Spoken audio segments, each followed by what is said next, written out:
Members who lost loved ones in the deadly shooting free flights to Fort Lauderdale. JetBlue is making Lyft rides to and from the airport complimentary as well. All right, that's it for us. Thanks for joining us. I'm Dana Perino. The White House press secretary is set to brief any moment. Here's Shep.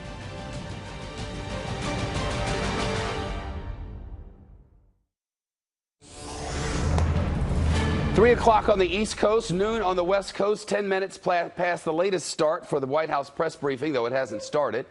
A live look there. Sarah Sanders is set to take the podium 10 minutes ago. We're expecting to hear from her in a moment for the first time in a week. And there is a full menu today. There's the Rob Porter scandal, where we were in the middle of we left you at a briefing nary a week ago. The thinking at the time was the chief of staff might make an appearance to take question from reporters, which would have been quite a thing.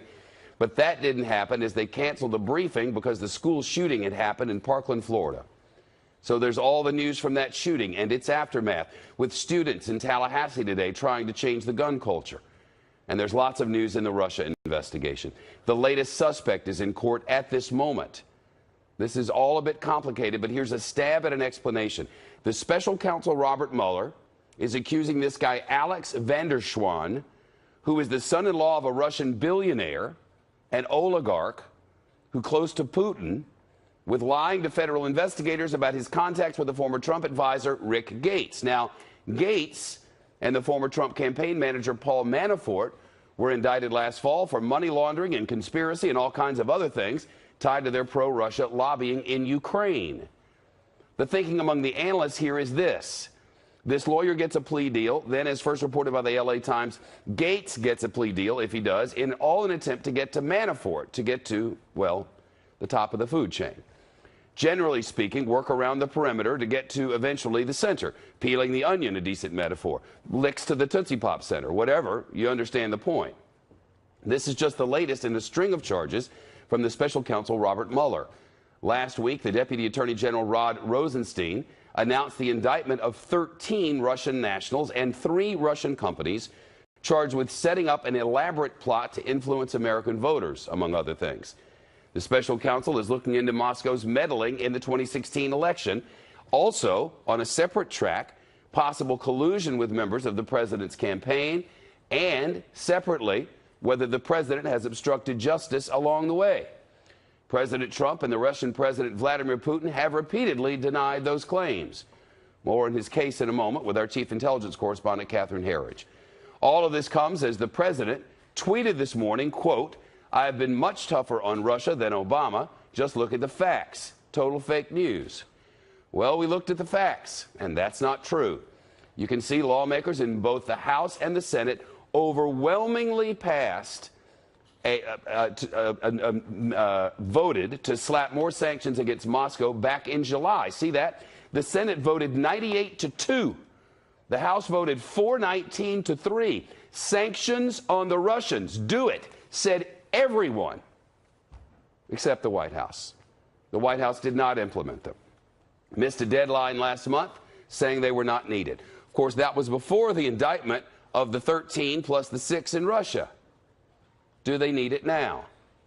As of yesterday, President Trump had still not publicly called out the Russians, had still not publicly expressed that something needed to be done about Russian interference, and to this moment still has not. The president said during a news conference back in November that Russia had already been punished and it was time to move on.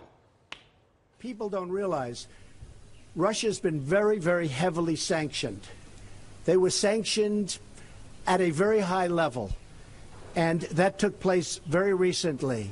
It's now time to get back to healing a world that is shattered and broken. Has that time now changed? We don't yet know. Hopefully we'll find out in the news briefing. The president went on to say it's an asset to be on good terms with Moscow, not a liability. And the question today, maybe for Sarah Sanders, for the members of the press corps, are we on good terms with the Russians now? That all of the president's security officials, all of them, have said, among other things, there is incontrovertible evidence that the Russians interfered with our election, did so to help Trump and to hurt Clinton. Are we still on good terms? We also have heard from those same security heads, the same investigators, the same personnel, the same special counsel's office, that they're all still working to interfere with our elections. They are now, and they are for 2018. We have Team Fox coverage. The chief intelligence correspondent, Catherine Herridge, as I mentioned, live in Washington. First, let's get to the White House and correspondent John Roberts, who's there in the room. Hello, John. Hey, good afternoon to you, Shep. These latest charges filed by the special counsel's office are in the outer orbit of the Russia investigation, to use your metaphor, Shep, sort of in the candy coating of the blow pop, which is my wife's favorite. This fellow, Alex van der Zwaan, is a London-based attorney, is the son-in-law of Russian oligarch German Khan. This really appears to be related to the investigation into business dealings that Paul Manafort and Rick Gates had in Ukraine. The firm that Zwaan was employed by at the time, Skadden Arps, had done some work in the Ukraine. Mueller is charging him with making false statements about the last time that he had contact with Rick Gates, in addition to deleting some emails that Mueller really wanted to have a look at. For his part, President Trump weighing in on the Russia investigation today, pointing fingers at the Obama administration, saying that during the 2016 election, then President Obama didn't really pay much attention to what was going on with Russia, downplaying the idea that anybody could rig the American election system because Donald Trump says he thought that Hillary Clinton was going to win and didn't want to rock the boat. President Trump also insisting today that he's much tougher on Russia than President Obama is, even though, Shep, as you pointed out, he did not put into effect the sanctions that Congress had passed. President Trump preferring to try to have a constructive relationship with Russia rather than an antagonistic one, Shep. John, what's the latest from the White House on improving background checks? It was mentioned by Sarah Sanders. The one thing that the president seems to be able to get behind is this bill put forward by Senators Cornyn and Murphy of Connecticut, which would strengthen the NICS system, that's the instant criminal background check system here in the United States, by requiring states, or at least giving them incentives, to upload information to that database, to get more federal agencies involved in uploading information to the database. But basically, Shep, all it really does is tries to make more efficient laws that are already on the books. And some people would argue that this should be happening anyways, that you don't need a presidential or a congressional intervention to make that happen. But this doesn't go any distance down the road to what some people are wanting, and that would be more restrictions on the sales of assault-type weapons. And certainly there are a lot of people who say that when it comes to mental health, you need to have better checks and balances with that, as well as the fact that the FBI really dropped the ball here and not passing on that tip that it got back in January. The president, for his part, tomorrow will hold a listening session with the high school students and teachers. We don't know if any students from Marjorie Stoneman Douglas High School will be here. The White House has been trying to work that out. And then on Thursday, he'll meet with local and the state officials to talk about this issue of school shootings and what can be done about it. Shep? John, the president this morning tweeted about a Washington Post front page story today wherein a woman, and not for the first time, accuses the president of kissing her forcibly on the 24th floor outside their offices, though the president said it was in the lobby of Trump Tower. The basics of it remain the same. Yeah, the woman is Rachel Crooks. This is an incident that was alleged to have occurred July 11th, 2006 in an elevator at the Trump Tower. She claims that the president forcibly kissed her for about 2 minutes' time. That prompted President Trump to tweet this morning, quote, "A woman I don't know and to the best of my knowledge never met is on the front page of the fake news Washington Post." His words, not mine, saying, "I kissed her for 2 minutes yet in the lobby of Trump Tower 12 years ago. Never happened. Who would do this in a public space with live security cameras running?" Another false accusation. I'll lump that in with what the president says are false accusations by some 18 other women. And you got the picture here, Shep. Yes, we do. John Roberts, thanks. There's a lot happening here. It's 8 minutes past 3 o'clock in Washington. At 3:30 in Washington, right there at the White House, there's a Medal of Valor ceremony. This news conference, the White House press briefing, was to have begun at 2, which presumably would have given us a lot of time now on a day with lots of news. But now that time window, it's shrinking every minute, and they still haven't come out because that Medal of Valor ceremony begins at 3:30 in the East Room. So we'll just see what we have for a briefing today, waiting for Sarah Sanders. Now more on the latest criminal charges in the special counsel's Russia investigation. Catherine Herridge is with us, our national security correspondent in Washington. And Catherine, they're working around the perimeter to get to the center. Is that a fair sort of assessment of what's happening here? Yeah, based on the 2 pages, which are very thin on details, what we can say at this hour is that the federal court hearing has begun, and the lawyer who's at the heart of this, Alex van der Zwaan, was not taking reporters' questions as he entered the building. According to court records made public this morning, van der Zwaan lied to federal investigators about his contact with a target of the special counsel Russia investigation and their conversations just 2 months before the presidential election. The court records allege the lawyer lied about his last contact with Rick Gates, who was indicted last fall, along with former Trump campaign chairman Paul Manafort. The 31-page, 12-count indictment focused on their years as lobbyists and political consultants working with Ukraine. Gates and the lawyer who is in court at this hour worked on a report for the trial of a Ukrainian politician, Yulia Tymoshenko. She was the first woman to be prime minister of that country, and after leaving office, Tymoshenko was prosecuted for fraud and other crimes, which her supporters say were politically motivated because she wanted Ukraine to be closer to Europe and NATO and not Russia. The expectation is that the lawyer will plead guilty, which would be a violation of 18 U.S.C. 1001, which is lying to the feds, Shep. What could this mean here for Gates first and then for Manafort? Well, we don't want to speculate too far, but based on what we've heard from legal observers, they question whether a guilty plea from the lawyer today will increase pressure on Gates to cut some kind of deal with the special counsel and then flip against Manafort, who was candidate Trump's campaign chairman for a number of months. On Fox this morning, a White House spokesman said the lawyer is so many steps removed from the special counsel mandate, which was investigating coordination between the Trump campaign and Russian officials. This has to do with an attorney representing one of the individuals who's already been indicted. Has nothing to do with actions related to this president. We're still waiting for a readout of that court hearing that is going on at this hour. But the thing that certainly has my attention is that in the 2 pages that were released, they talk about documents and conversations in September of 2016. That is just 2 months before the election. And what we know now, based on our reporting, it was also at the height of the Russian dossier being circulated to the FBI, the State Department, as well as media organizations, Shep. All right, Catherine, thanks a lot. You're welcome. Again, we're waiting for the White House briefing, first one in about a week or so, and have lots happening since then. From the new push for gun control to the latest filing in the Russia investigation, expecting White House reaction on all of it coming up from the Fox News deck on this Tuesday afternoon. And not yet, but soon enough. For now, let's bring in Ken Thomas, White House reporter for the Associated Press. The list is long today. Ken, what tops it?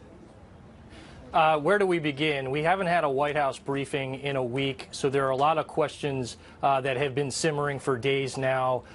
One, what's the White House reaction to some of the Mueller moves that we've seen in the last day?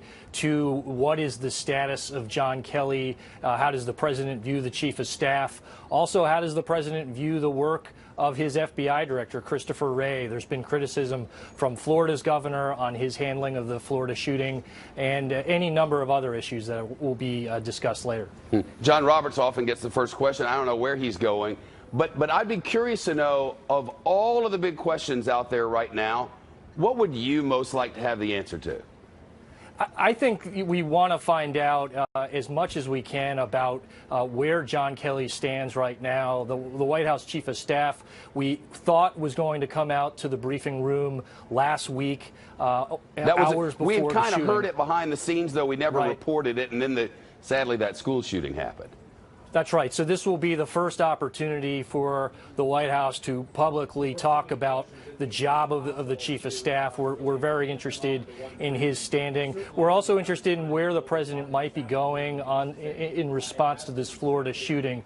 The White House officials told us over the weekend that the president would be supportive of some type of tightened background checks, but we want to know how much does the president really want to lean into this issue. There's a certain curiosity level as well on Russia sanctions and why there's been no admonition, no public rebuke, nothing of them.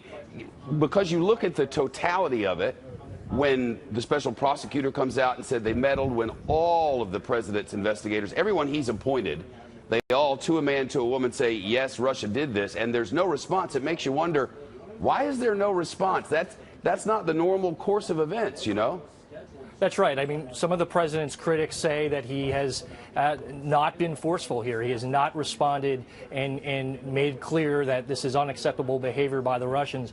We saw about a month ago the Treasury Department put out a lengthy list of Russian oligarchs and politicians and other leaders who had flourished during Putin's time, and we want to know, the Treasury Department suggested that there could be sanctions based on that list, but we haven't seen anything, and it's been about a month. It's widely reported that Vladimir Putin has taken billions and billions and billions of dollars from the Russian people, that his rich friends, the oligarchs we talk about, who run everything, the gas industry, the electric, run everything in Russia, that they're all billionaires now because they took the money from the state. It's the kind of information that we could give the Russian people that would be, I don't know, some sort of a tit for tat. You're going to go messing with our stuff. Well, here's the real on your system there, Russian people. What do you think with an election coming up? And we haven't done anything that we know about. Right. I mean, Steve Mnuchin, the Treasury Secretary, suggested a month ago that we could see some sort of sanctions that would be a follow-on to this list, that the list was the first step in that process. But we still haven't seen that. And I think the Mueller findings last week, the indictment, I think ratchets up the pressure on this administration to take some type of action that would show Russia that we mean business. What are all those tweets over the weekend signal to you about the White House and the way the president was feeling about situations? Well, initially they said that they were happy with the findings, and they were happy with the statement from Rod Rosenstein, but the tweets would indicate otherwise, that they seem to be very defensive in their nature, and that the president felt like he hadn't been given a fair shake in how this news was relayed in the media. So we'll be asking Sarah Huckabee Sanders more about that as well. Ken, look forward to it. Ken Thomas from AP, appreciate it, as always. Thanks, Shep.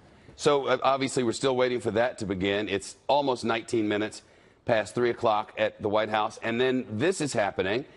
This is the East Room of the White House, where the Medal of Honor ceremony, Medal of Valor, I meant to say. What's going to happen is some first responders who have come in and proved what heroes they are going to come in and get honored for all that they've done for you and me and for America. So that's going to happen, which leaves 10 and a half minutes now for the White House briefing. So we'll see what happens.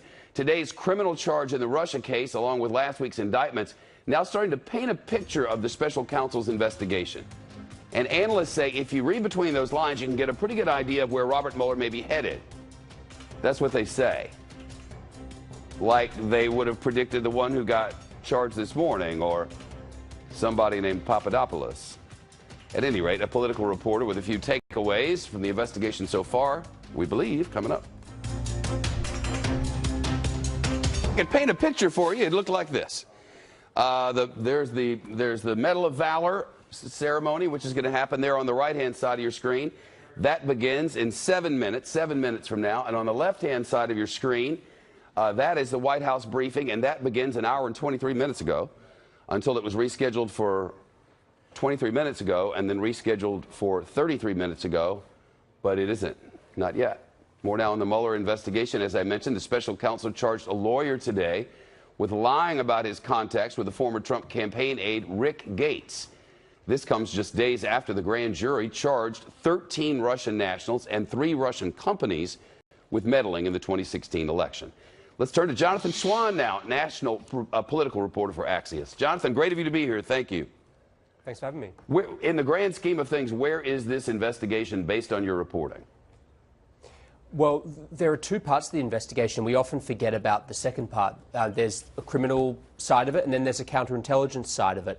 And what we hear about day to day in Washington, and look, it's our own fault as Washington reporters, the limits of our sourcing. We are talking to people who've gone in and spoken with Mueller, so we get their perspective. The Mueller team is not leaking, but there's this whole other part of the investigation to which, and you pointed this out in your intro last segment, we don't have much visibility. So we see these revelations with 13 Russian names. You hadn't seen a single one of them mentioned or teased or forecast in the press.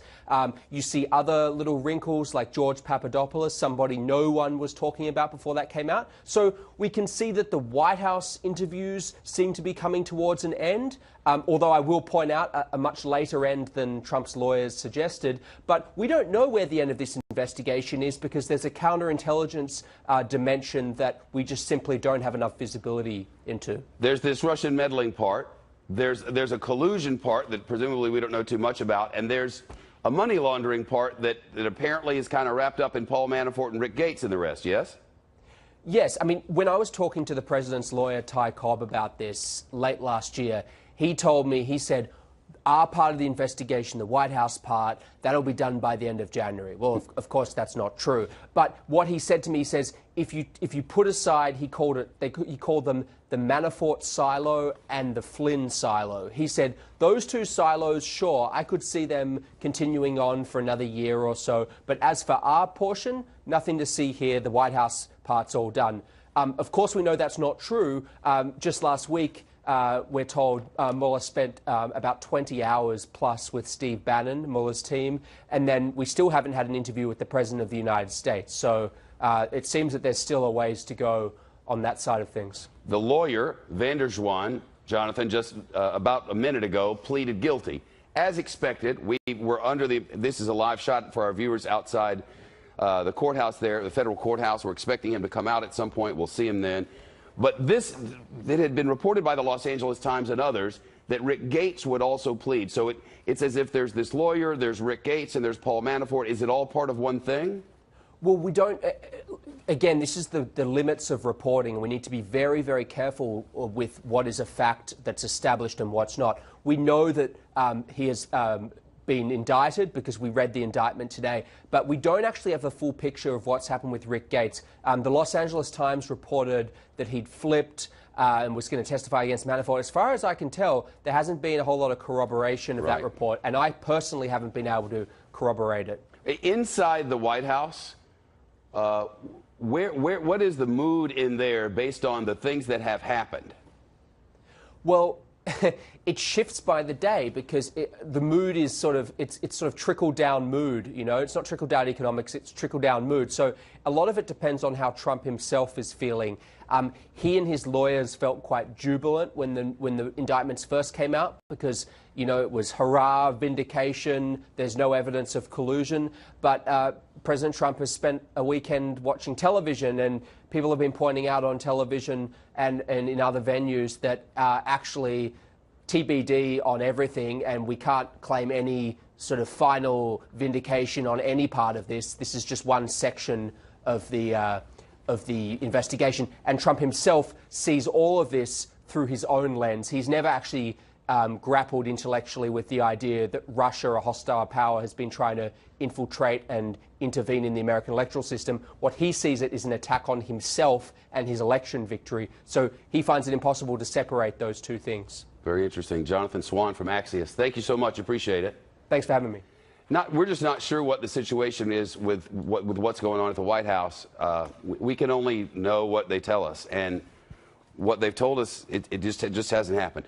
Our John Roberts says they believe that the press secretary is going to come out there in just a minute. We know that this Medal of Valor ceremony is going to begin in a minute and a half. These sorts of things often happen right on time, so we'll just have to see. President Trump has called the former Massachusetts Governor Mitt Romney dumb, one of the worst candidates in the history of Republican politics, and a dope, but all in one tweet.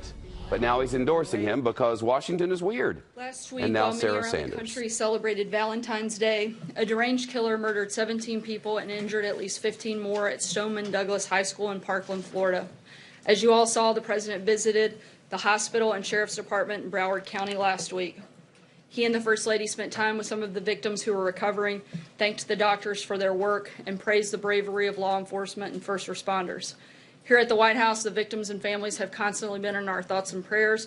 We've prayed for the recovery of those injured and for peace and comfort for the families of those who were lost. Our broken hearts are filled with gratitude as we heard the stories of incredible heroism. 15-year-old Anthony Borges was shot 5 times while he used his body as a human shield for his classmates. He remains in the hospital in recovery. Anthony, thank you for your courage. We're all rooting for you. Assistant football coach Aaron Feist shielded students from a hail of gunfire, selflessly giving his own life to save others. Teacher Scott Beigel was barricaded in his classroom, but chose to open his door to let students run into safety. That decision cost Scott his life, but saved the lives of so many others. Numerous other teachers sheltered students in their classrooms. Tomorrow we will be hosting parents, teachers, and students here at the White House to discuss efforts to ensure safety at our schools.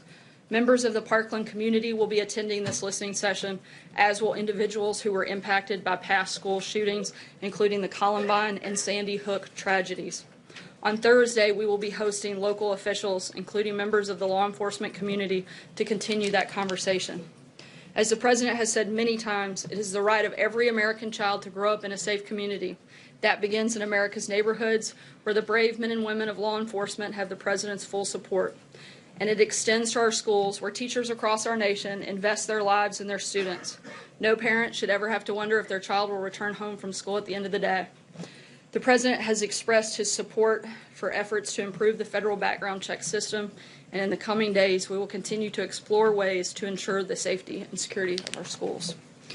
As you are aware, later today, actually right now, in the East Room, the President will award the Medal of Valor to 12 public safety officers. They include law enforcement officers, emergency medical personnel, and firefighters, and the President looks forward to recognizing them for risking their lives to protect American citizens and communities. The honorees are individuals who have exhibited exceptional courage, regardless of personal safety, to save or protect human life. And with that, I will take your questions. Sarah. Mostly because we're matching, so I feel like she earns the right for the first question. Yes, thank you. Does the President now acknowledge what the special counsel indictments made clear, which is that Russians not only tried to meddle but interfere and influence the 2016 election? Absolutely, and the President has acknowledged that multiple times before.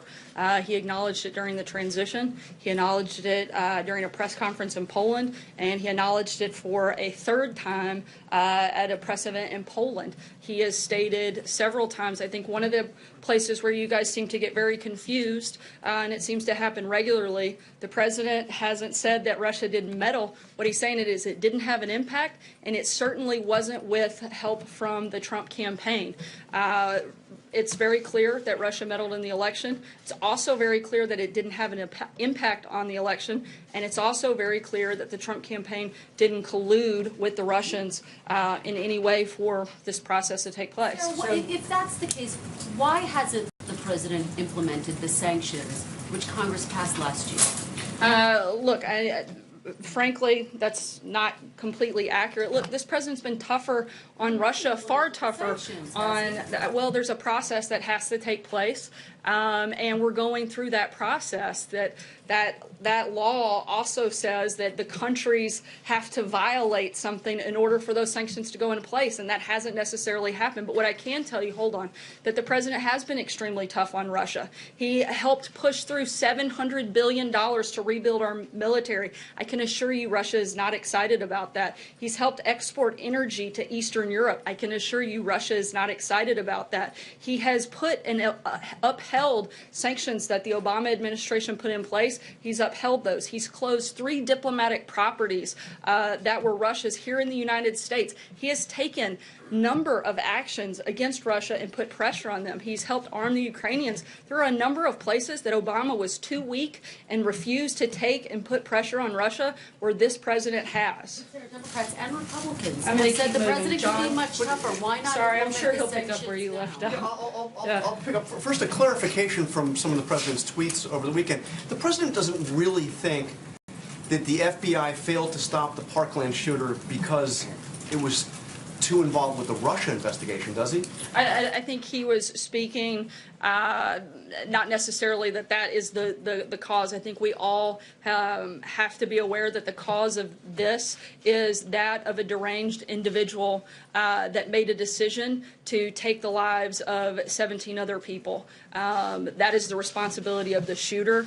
Certainly not the responsibility of anybody else. So did he mistweet when he said that? 'Cause he's pretty direct. He says, this is not acceptable. They are spending too much time trying to prove Russia I think he's collusion. making the point that we would like our FBI agencies to to not be focused on something that is clearly a hoax in terms of investigating the Trump campaign and its involvement. The evidence is there that the Russians interfered with our election. I said that the Trump campaign interfered and colluded with it. This investigation is obviously about what Russia did, and it raises the question now that you've said the president agrees, the national security advisor says the evidence is incontrovertible. What is the president going to do about it? What is he specifically doing about the fact that Russia interfered with our election and has every intention, we are told, of doing it again? What is he doing about it? Look, just last week, the Department of Homeland Security Secretary Kirstjen Nielsen met with a number of relevant stakeholders. They're discussing this process and going through and looking every single day at the best ways forward. Everybody wants to blame this on the Trump administration. Let's not forget that this happened under the Obama administration. It happened over a year ago. What's he done about it? We have spent a lot of time working on cybersecurity, focusing on protecting the fairness on our elections. And as I just said, the Department of Homeland Security met with state and local officials just over the last several weeks, along with election vendors, to make sure that our election system is secure.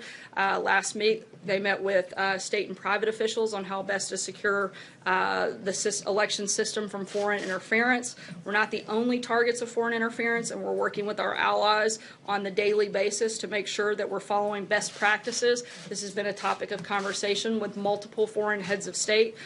President Trump and the administration have made it clear that interference in our elections will have consequences, and we're going to continue to impose consequences in response to Russian cyber attacks. Just last week, we called out Russia by name. It was one of the first times that you've seen something like that take place. We're going to continue doing things like that. The president hasn't criticized Vladimir Putin about this. He hasn't even called out Putin. He criticized Obama. He criticized the FBI.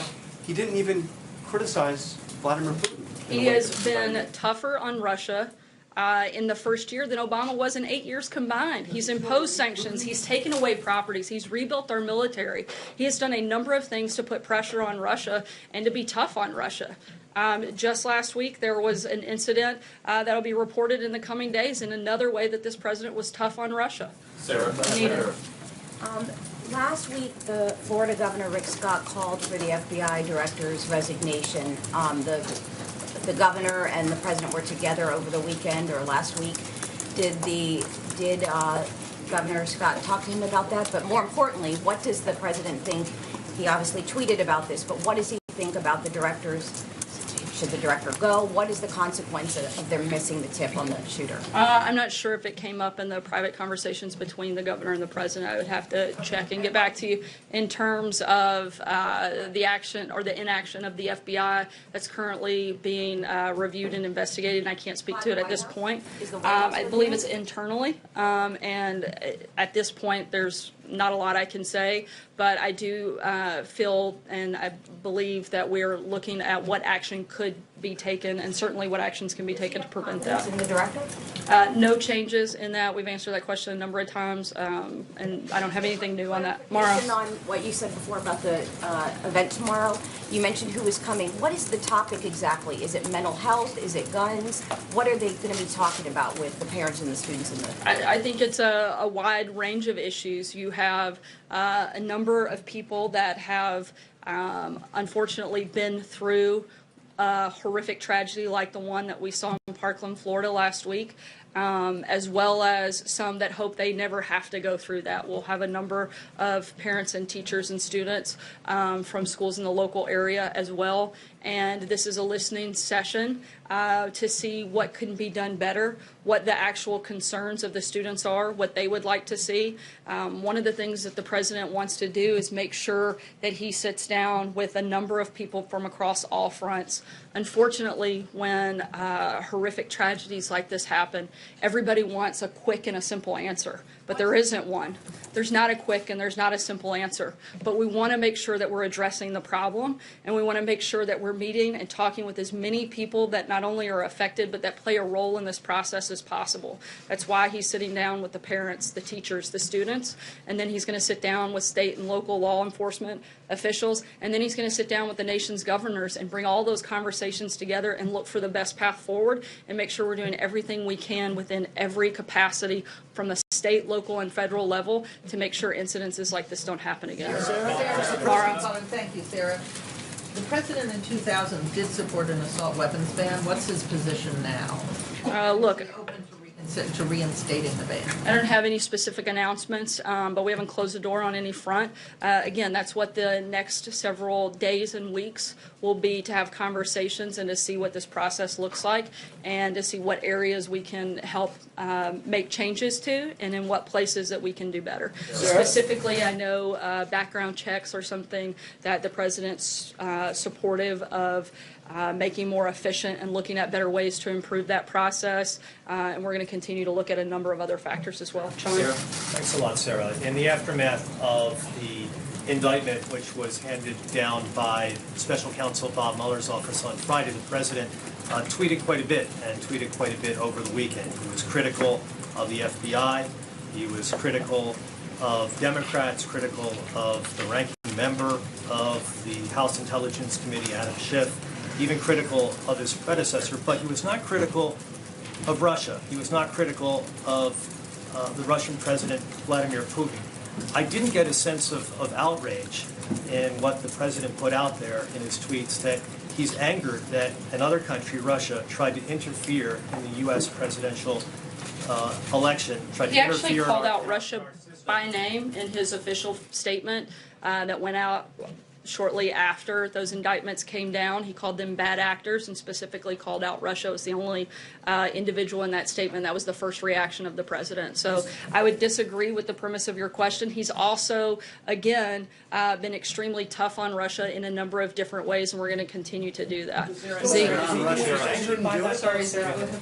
angered by this or outraged by the fact that Russia tried to interfere in our system? I think he's angered that anybody would try to meddle into our system.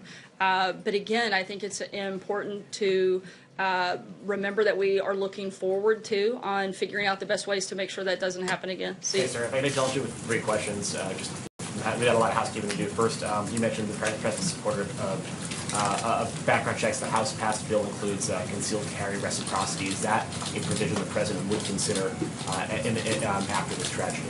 I haven't spoken to him about that specific procedure. I know he spoke with Senator Cornyn on Friday. The Senate version is a little bit different, and he is generally supportive of that, but we're going to continue those conversations. Separately, last week there was some news made by Administrator Pruitt as well as Secretary Shulkin. They both have the president about their private travels and use of whether it be first-class flights or inappropriate use of federal resources. Do both of them still have the confidence of the president? I have no reason to believe otherwise. As we've said many times before, if somebody no longer has the confidence of the president, you guys will know. And finally, the Chief of Staff on Friday issued that memo on security clearances, that those with interim security clearances by the end of this week that have been outstanding since June of last year would lose their access to classified information. One of those people we know from his attorney is senior advisor Jared Kushner. Can you talk about whether or not how he'll be able to do his very senior job in the White House if he does not have access to classified information?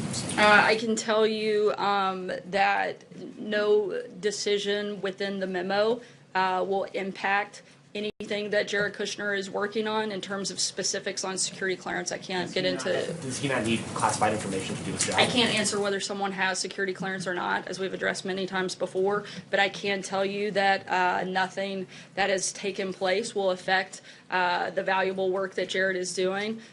He continues and will continue to be a valued member of the team, and he'll continue to do the important work that he's been focused on with the last year. John.